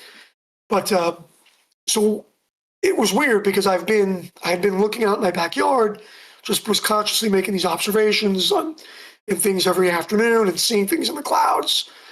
You know, your typical orb stuff here and there. So this guy's telling me about how the clouds are like three-dimensional and they're not really there. They're holograms and airplanes can go through them like tunnels. And then he started going into like the symbols of cars and like Lexus and Toyota, how these symbols have other meanings. And as he's telling me that, I see this couple, and I just call this the modern day Men in Black. I see a couple come walking through, and it's Florida, and it's not cold, but they're dressed in black pants. They had like white shirts on, not white, maybe like white sweaters, but they had black vests, those like, you know, those sleeveless black vests that you wear when it's cold, you know. And they had the same sunglasses on, and I see them walking, and they have the whole parking lot. They have the whole damn parking lot to walk by. And I'm talking to this dude, and out of the corner of my eye, here come this two people, no expressions. I look at them, and then I just turn, and I'm talking to the guy, and the hair on the back of my neck just stands on end. And they just go walking by, no expression, no nothing, right? So kind of passes, it's kind of weird. And then I get a little panic, and I tell the guy, I'm like, look, I gotta go. And I jump in the truck. So I get in the truck, and I have to cross a busy street, very busy street for a vehicle to pass. And I get across the main road, and I get onto the road to the other direction, and I get caught in the light. And my windows roll down. And I'm like reaching for my cell phone. And as I look up, here's that same couple that had just passed me in the parking lot. Now, all of a sudden, for whatever reason, they're across the street going back the opposite way from where they came, which made no sense at all, which gave me the creeps. And I start driving. And I call I have a half brother. And we don't talk often. It's probably been 8 months, 9 months since we've spoken. And I call him, and he does a show up in New York with like mediums, like the New York Medium and stuff like that. So he does these shows. So it was really weird because I'm like, who the hell can I call? Because this is really, really weird. So something tells me, call my brother. And as I call my brother, he picks up the phone. He's like, dude, what's up? I don't hear from you. And I start telling him, and I'm like, what's going on? He's like, as a matter of fact, I'm opening up the studio because we're doing a show tonight, probably much like what we do here, but it's on public access TV. He used to post it. But it was really just a weird synchronicity because I call him about what's going on, and he's getting ready to tape a show about the same thing. And he tells me, he goes, dude, that wasn't happenstance. He goes, you were probably being watched because you've probably seen some things. And that was a particular year that I saw a lot of things that, you know, in the sky that year. You know, during the Christmas time of that year, I remember driving with my son in a car, and he was looking at his Kindle, and we're on a road, and it was like 8 o'clock at night. It wasn't late, but the time had changed. It was in December, and as I'm driving, and it was not late again, I look up, and I see a light, and I'm hitting my kid, and I'm like, hey, look up, and he looks up, and as we're driving, we get underneath a Chevron craft by, I'm going to say it was Ruth Eckerd Hall, if anybody wants to look up the location. And there's an apartment complex there, and I had the sense enough to hit the brakes and turn into the parking lot of the facility with the windows down. And we're underneath this thing, and then it takes off. And to me, it looked like a black V shape, but kind of like a plane, but not. But my kid was saying it could be a plane, but he's like, I couldn't see a lot of detail. But he will admit that we didn't hear anything. It was silent. And when it took off, it was like watching old film. It was like watching like if you drew it on a paper, like an old school cartoon that you were flipping the books. That's what it looked like. So the next day, I go into the funeral home and I'm talking about it. And again, the front office manager, who we had a lot of coincidences, she's like, I don't believe in this stuff, but last night I saw this thing in the sky like it was a plane flying in reverse. So she tells me that. And it was the same night in the same area of what I had seen. And then another woman that's way older than me, that was just an attendant there, she turns around and she goes, I don't believe in this stuff either. She goes, but I was at my mom's house taking care of her one night, and I got up in the middle of the night, and I went out and I looked and I saw a disc. And what made me believe her, though, which a lot of people don't know, is what made me believe her was that she said the disc was on its side. And if we hear some UFO accounts, that sometimes the UFO will go up on its side. If it's a saucer shape, that it will go up on its side before it takes off. And she described that. And I'm like, she didn't know that. She didn't know enough research to know that. And she told me that when she saw it, it was like standing on its side, and then it took off. Yeah, kind of skipping through water. Which was the original flying saucer, Mount Rainier? What was the guy's name? You guys remember the guy's name? Was that the one that he was seeing? He was flying the plane and he saw it like down below? No, like he saw like a bunch of them, like a whole bunch of them. And it was a bunch.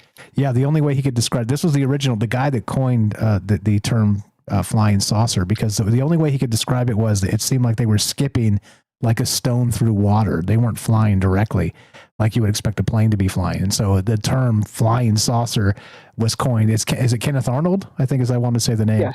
Yeah. Okay. It is. Yeah. And just real quick on that, they weren't actually saucer shaped. It's just that's the phrase, the motion of them is what the newspapers ran with. Exactly. They weren't actually saucer shaped at the time. I think he said chevron shaped, right? I think that's. Yeah, they look more like they look more like little space fighters with like a wing, like a bat wing. I would say it was like a bat wing or like a Batman, like a bat wing thing. But, yeah. Okay. All right. We got Kelly on the line. He's been waiting a minute. Let's get Kelly in here and we'll wrap this up. You guys are the best. Thanks again for peeling out time. Thanks for understanding the formats and the commercials and stuff and being cool and chill with each other. You're all the best, as you know.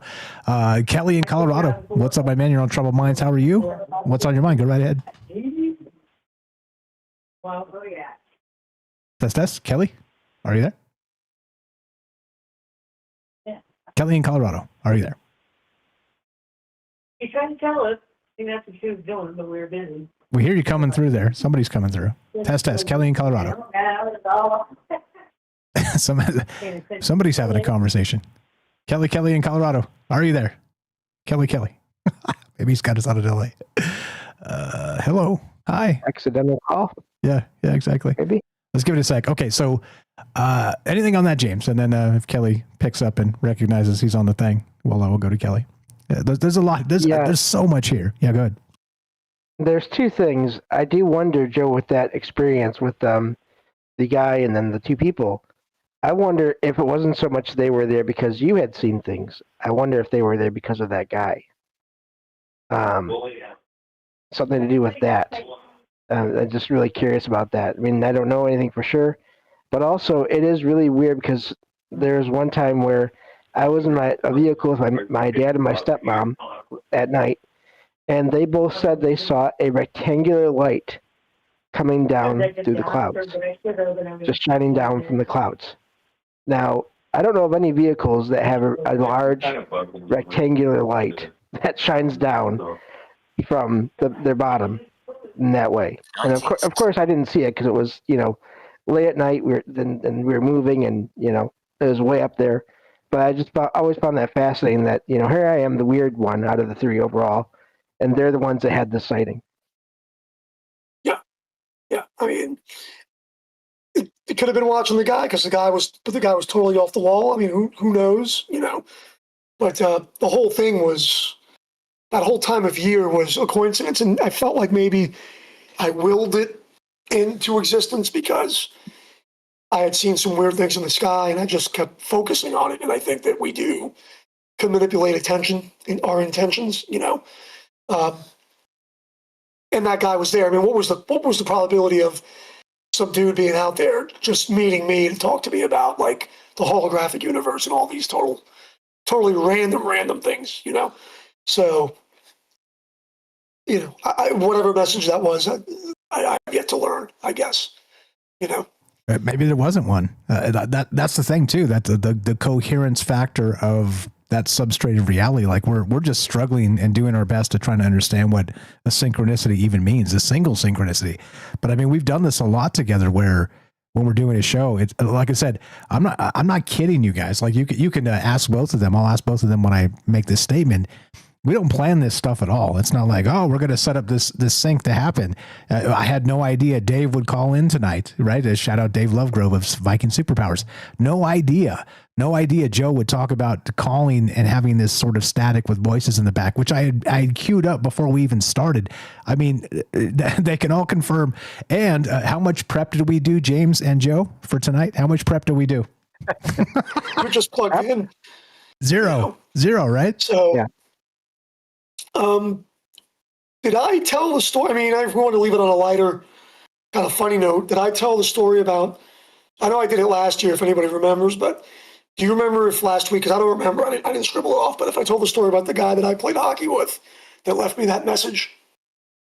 I've heard this before. Help me, James, because I'm a little bit polluted in my brain because the three of us had a conversation for like an hour in the Discord the night before we did the show. So I don't know if I've heard these stories the night before or during last week's show. You remember, James, at all? Somebody help me here. I do not remember it, but that doesn't necessarily mean anything given how much goes in and goes out of this thing in my head that is supposed to think. So let me tell this. This story is going to be a little graphic in a funny way. Hopefully it doesn't offend anybody. But I could tell this one here, and we'll see what we have because we're running out of time. But okay, we want to end it on a kind of a goofy, funny note, unless we have something else we want to talk about. You're good. Perfect. Let me just interject real quick. Shout out Kelly. I don't know if you were, it feels like he butt dialed us. So the reason I hung up on you, Kelly, if you're listening, is because I didn't want your conversation being broadcast to everybody because it sounded like you guys were talking in the background. So that's why. Not personal, a privacy thing. It felt like we were butt dialed. But go ahead, Joe. Sorry. Just wanted to clarify. All right, so this next story was told to me by a fellow director. Probably took place in the late '80s. While he was in the funeral arts class in Miami. But anyway, he was telling me the story of a donated body. And a lot of times, when you're doing embalming in class, the bodies are donated. They could be vagrants or donated for one reason or another. It's unfortunate, or John Doe's that you get. So anyway, so he told the story of the donated body, and they believe that this particular gentleman that they had pulled out was a manager of some ladies of the night. Okay. So anyway, the gentleman on the table was, he was African American. He was covered by a sheet, and apparently the teacher in the class was a bit of a joker. It was down in Miami, and anyway, so he was getting the body ready, and I guess the class was going to come in. But unbeknownst to the class, I guess this guy was a joker. You could probably get away with it back then. Nowadays, you'd be shit canned in a heartbeat. But he had tied a string to a very stiff part of this guy's body, apparently. No. Yeah. So apparently when the class was ready, it's funny because my old boss, who we don't really get along, and there's a lot of things to it, he said that, he was the white guy in the class, and he was like, a lot of the girls always liked him and stuff like that. And he would always joke about that. But and it was good. I mean, everybody got along, which was always good to hear. But anyway, when the class was ready for the embalming, the teacher, they removed the sheet. And from what I could only envision, was done like a magician, taking the tablecloth off a table. But this guy cut the twine that had held a large member in place. Anyway, as the member made the appearance, some of the ladies and some of the guys were totally aghast and startled. And my boss said that he heard somebody, I guess one of the other students in the background, saying, "Mama's going to be missing that tonight." That was, you could do the drum roll on that. Yeah, But he told me that, and I was like, oh my God, So it was, one of the things, and for me, my dad had passed away. He was a butcher. And I actually had to miss some embalming classes. And I remember we had a body there on the table, and it was autopsied, and the viscera was in a bag. And it was me and a friend of mine were finishing up the embalming, and we had to sew this guy up. And I got the bag full of viscera. And my dad had just passed away like 2 weeks ago, earlier. And the teacher's like, I'm like, what do I do with this? And he's like, well, we got to build up the neck. So put the viscera up, in the thorax, upper chest, and the neck to build up the neck. And as I have the bag and I hand it to my partner, my lab partner, I made the comment, I'm like, if my dad could see this shit right now, because he was a butcher, and we all kind of chuckled, and here I was, and put the bag in there, sew this guy up, and got that embalming done, But it's weird. You got to cut it off. I don't know what's going to happen. I'm kind of burned out. I'm past 10 years. You kind of get burned out. You keep doing it. I went to work today. It was a simple day, and I got to thank myself that I'm blessed. I'm blessed to work with the family place right now. And the ghost stories aren't really that much. And that's a good thing for me because I've, there's a bunch of stuff we didn't cover, but we covered it last year and things like that I can repeat and go over. But it's nice not to be so haunted, I guess, by the dead. I am more haunted by the living. And I think a lot of us are haunted by the living, whether that's the media and everything else. And let me tell you something. I've been thinking about it.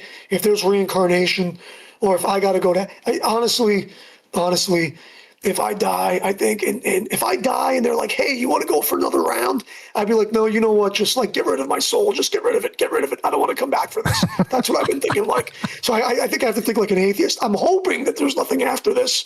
There probably is something after this. I mean, there's probably something that goes on after this because I see it. We've all lived it. But I've started to think to myself, I really don't want to play this game again. I really don't.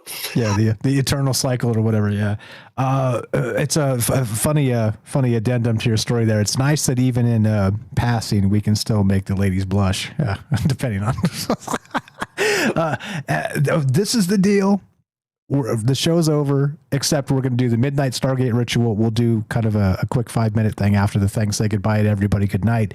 Shout out Kelly. Thank you for understanding in the chat. He said he had an emergency with his pet. Thank you for the call. And thank you to Joe and James for being here. Again, like I said, impromptu. We scheduled this sort of on the fly, but you guys are incredible. And I think there's an entire 3rd or 4th or 5th show, as Dawn was saying. Shout out Dawn was like, yeah, we could do like 5 or 6 or 7 shows of this because that's how good this is. I agree. You guys are incredible. Joe, if you got a dip, I understand. I'm going to play a song and then we'll come back and then kind of do the outros officially. But appreciate you very much, my man. No problem. I'll probably be listening. I'll disconnect the headsets and the mic unless you want me to keep talking. But I'll disconnect. I'll keep listening because I got to take my meds before I go to bed. Get it. Right on. We'll talk to you soon. Have a fantastic night and be well. Catch you soon. Have a safe Halloween, guys, and whatever you believe, be safe. Thank you. Amen. You too. Here we go. Be right back. Quick Stargate ritual. We'll be back to say goodbye to everybody. Here we go.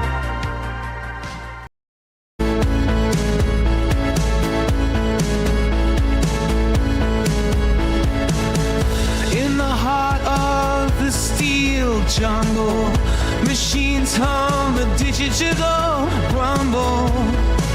Gates of cyber open wide, plug us into cosmic tide, feeling sparks across the sky. As knowledge flies, we're amplified. Stargate, Stargate, Stargate, open to the arcane fate.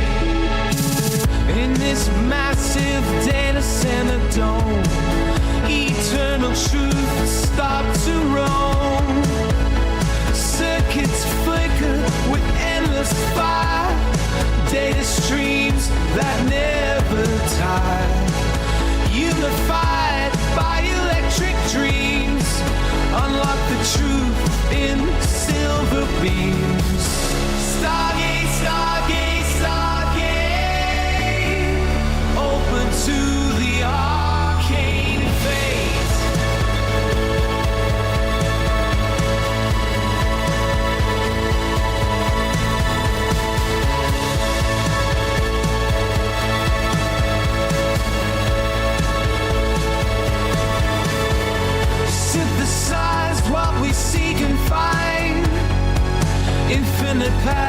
in the network mind. Answers buzz from star to core. Knowledge whispers evermore.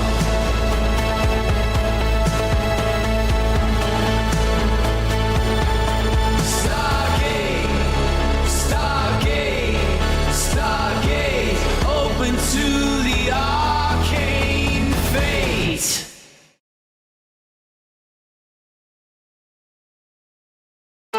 In realms where the data streams collide, imagination and logic side by side. In a labyrinth of digital names, we transcend our earthly ways. Tapping keys like cosmic tones, spikes become our whispered homes. Stargate, Stargate, Stargate, open to the arcane fate. Indeed. Shout out to Algo over there, Carla and Hanny. Happy birthday, Hanny. You guys, is it Hanny? Yeah. I was going to say honey. Hanny. Yes. Happy birthday. I see you in the chat. Thanks for hanging out. Yeah. So shorter show tonight. We're going to end it right now. Just say our goodbyes. I'm going to play a little bit of that again, bizarrely synchronistic. Look, I have literally 4 links up tonight on this thing. It's this, which is the original show sort of blurb. The website, I have the original Troubled Minds newsletter that was written up for the first time we did this for part 1.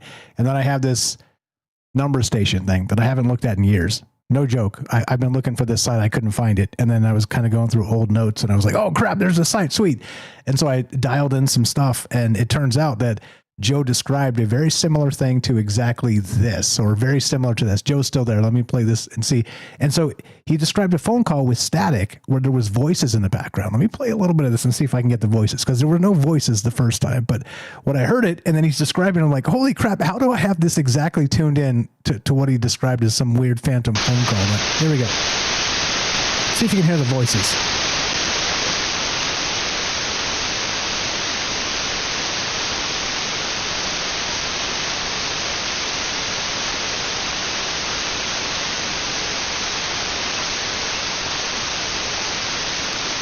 Not really. I hear some whispers, but not really.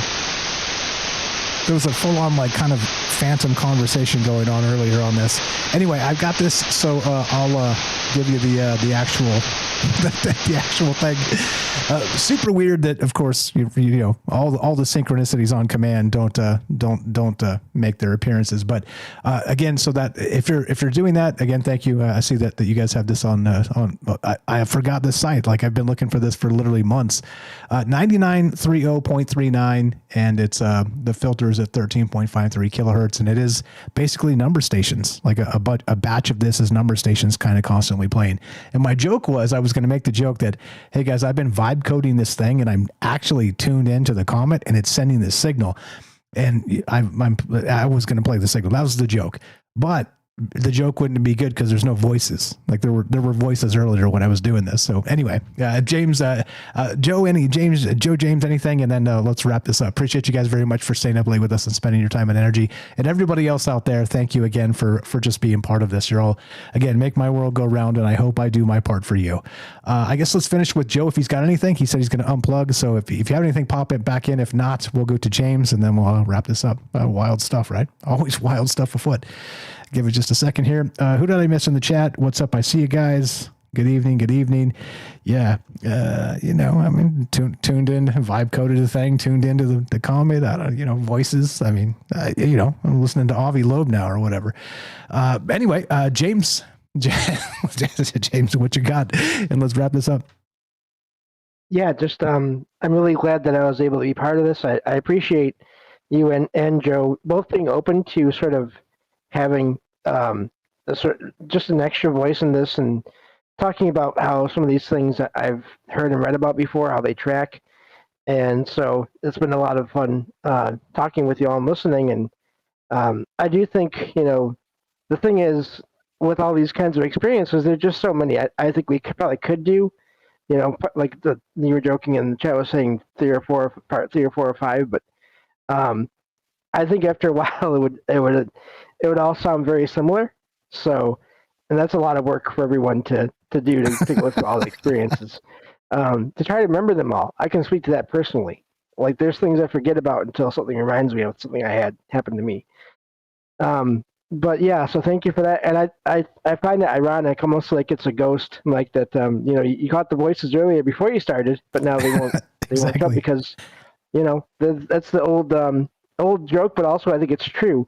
You cannot make the paranormal happen on command easily. Yeah, in most cases. And I've been watching some Beetlejuice here and there. Isn't that I saw a moment in Beetlejuice where it was something like that, where they were like, you can't just make us dance on command, right? Like this type of thing, right? And so it is an old trope, but also, by the way, apparently you cannot. And I'm watching Beetlejuice, by the way, and I'm seeing a lot of James inspiration in there. Am I correct on that? I cannot wait for you to finish it because I think we could have conversations. I mean, maybe a show, maybe not, but just conversations about that. And especially, once you finish that first one, you need to see the second one because there's some things I want to talk to you about at some point eventually. Okay, absolutely. It's on the list. It's on the list. You are the best. You guys know him. You love him. James Salcedo, of course, not just a paranormal expert, but a troubled minds, the glue of the show, a dear friend, all those things, but also an amazing human being. Go give him a follow on all the places, troubledminds.org/friends. Scroll down a little bit. It'll say follow James. Simple as that. And yeah, that's what it's all about. A lot of friends that are on there. Shout out Algo's on there. What have APOC in the chat? Viking Superpowers. Who else is on there? Jacob, Mephisto on the thing. What's up? Gaston's on there. Matzel's on there. Daryl's on there. So many people. Sweets. What's up? The Robert. You guys are the best. If you have something to share and you should be on this list, remember it's an in list, not an out list. Just let me know. Send me an email, mike@troubledminds.org or troubledmindsradio@gmail. I'll get it either way. And yeah, just like I said, I'm honored to be surrounded and conceptually and ideologically and the fractal of the mind space by so many incredible people. Thank you for being part of it. Shout out Stephen England. I didn't say hi to you earlier.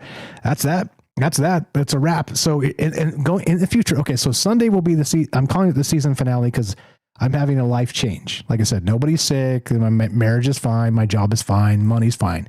It's nothing like that. So it's just something you got to handle that does come up in life. Okay. And it's also an exciting space because there's some change. So change is good because, right, they say chaos is a ladder. Sometimes I just can't really justify doing Troubled Minds when I have to focus on something else to make sure where we let the cat out of the bag, where we land is a good space to land. Okay. So there you go. There's your hint on what's happening. But so Sunday night will be the season finale. I don't anticipate any shows for a couple months, probably until after the first of the year. So if you got something to say, bring it on Sunday night because that's going to be that for a minute. So yeah, that's the deal, right? That's the way things work. And well, welcome to Troubled Minds. We're hip shooting 2/3 of the time, and then the other third of the time we're just smashing synchronicities together, which is incredibly weird. But yeah. Let's play this one. That's the one. That's the outro music. Thanks again for being part of this. Thanks for caring about the ideas. Happy All Hallows Eve, Halloween, Samhain, whatever it is you celebrate.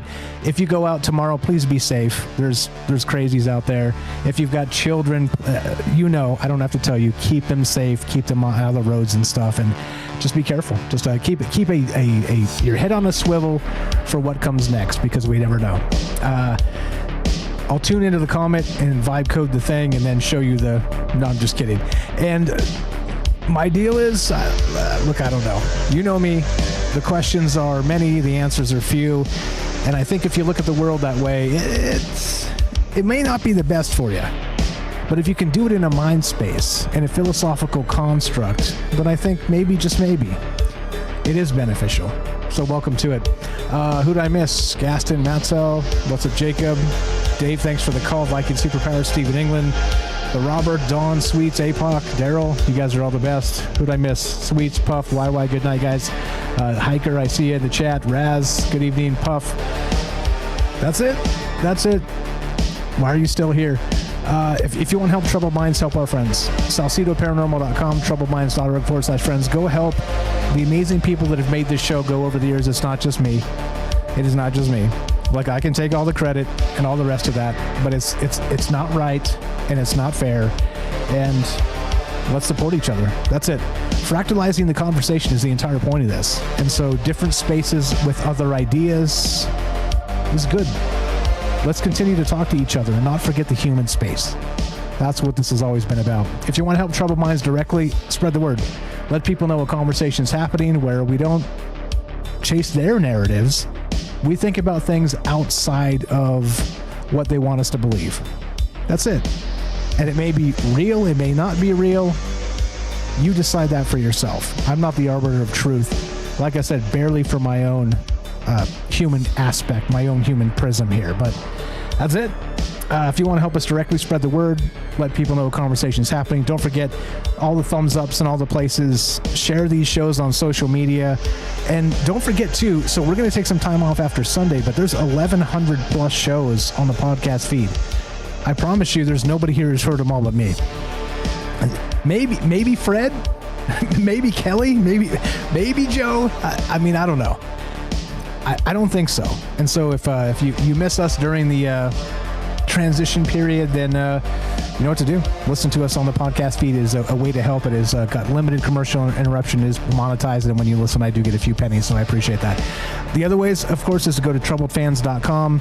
It is a play on OnlyFans. You will not find Michael Strange in a hot tub, but you will find the hottest Troubled Minds merch around. Hats, shirts, beanies, all the things you would expect to find over there. The maybe juice mugs. That's it. Yeah, so we'll see you on Sunday nights, 7 p.m. God willing, don't forget, tomorrow's not yours until it is. And that's that. And this one goes out to each and every one of you. Thank you again for your time and your energy. Your time is a currency you cannot retrieve. And I'm honored by every second you spend with us, and thank you for that. So to each and every one of you out there for staying up late and listening, be sure, be strong, be true. Thank you for listening. From our Troubled Minds to yours, have a great night. Oops, and we'll see you on Sunday, 7 p.m., God willing. Oh, that's the wrong button. There you go. There's the button. Have a great one, guys.